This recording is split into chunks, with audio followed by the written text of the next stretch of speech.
A voice that echoed through the valleys of Assam and across the heartland of India has been tragically silenced.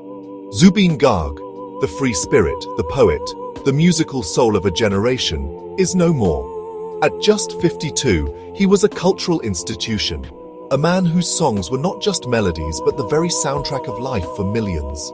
He was more than a singer. He was an emotion, a symbol of Assamese pride who seamlessly conquered Bollywood without ever losing his roots.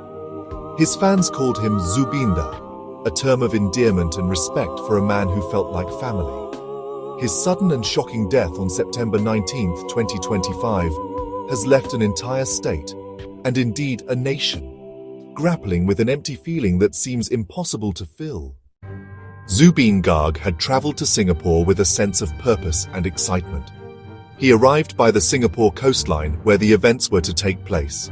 He was there as the cultural brand ambassador for the 4th Northeast India Festival. The festival was designed to showcase the lively culture of the Northeast. The festival was scheduled for September 20th and September 21st. Zubeen was the festival's star attraction. Just a day before the tragedy, he posted on Instagram inviting his fans. He promised a performance of his popular Hindi songs. He promised Bengali songs. He promised Assamese songs. He was there to represent the soul of the Northeast, a role he loved.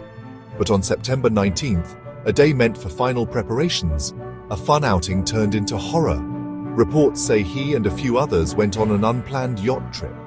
During the trip, he decided to go scuba diving. It was in the waters off Singapore that the unthinkable happened. He reportedly lost consciousness and had severe trouble breathing underwater. A relaxed afternoon at sea became a desperate fight for life. The news of Zubeen Garg's passing sent a wave of shock and sorrow that reached the highest offices of the country. In Assam, Chief Minister Himanta Biswa Sarma was one of the first to receive the very painful news told to him by Union Minister Pabitra Margarita. The Chief Minister, visibly shaken, described the death as a huge loss to the state, the nation. His public statements captured the deep sense of sadness that had covered Assam. In a heartfelt post on X, he wrote, "Today, Assam lost one of its favorite sons. I don't have the words to describe what Zubeen meant for the state. He has gone too early. This was not the age to go." Prime Minister Narendra Modi also expressed his condolences, showing the national importance Zubeen had achieved.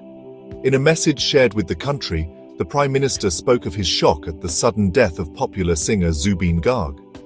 He recognized the artist's huge contribution to music, noting that his songs were very popular among people from all walks of life. A feeling shared by millions across India who had been touched by his powerful voice and soulful melodies. After the tragedy, two things started happening at the same time. The plans to bring Zubeen Garg's body back to his beloved Assam, and the first steps of an investigation into how he died. Assam Chief Minister Himanta Biswa Sarma personally oversaw the efforts, working with the Ministry of External Affairs to make sure he came back quickly and with respect. He announced the body would be flown from Singapore to New Delhi by Saturday evening, and then on to Guwahati that same night. This quick action gave a grieving state the chance to say goodbye to its icon. The final farewell plan was made to handle the huge outpouring of public grief. "In Guwahati, we will keep him in Sarasajai for a day so people can pay their respects," the Chief Minister said. Choosing Sarasajai Stadium acknowledged how many people would want to see him one last time. The streets of Guwahati filled with mourners holding candles and photos, but along with grief, questions and anger began to appear. Early reports said a scuba diving accident, but more details suggested an unplanned yacht visit arranged by local Assamese in Singapore. That contrast led to close examination and a demand for answers. The search for truth runs alongside it, a somber undertone to the sorrow. To understand how deeply India is grieving, one must understand the legacy of Zubeen Garg. He was not just a singer, he was a cultural phenomenon. His journey began in the rich creative land of Assam, where his early songs became anthems for a generation. His big break into the national spotlight came with the hauntingly beautiful song Ya Ali from the 2006 film Gangster. The song was a sensation, its raw emotional power connecting with audiences across the country.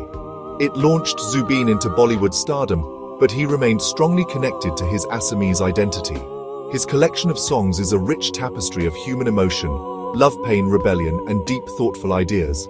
However, it was in his mother tongue, Assamese, that his soul truly sang. Tracks like Mayabini, and honestly, countless others are more than just songs. They are cultural treasures, loved by every Assamese household. Today, as we mourn his physical absence, we must remember that a voice like Zubeen Garg's never truly dies.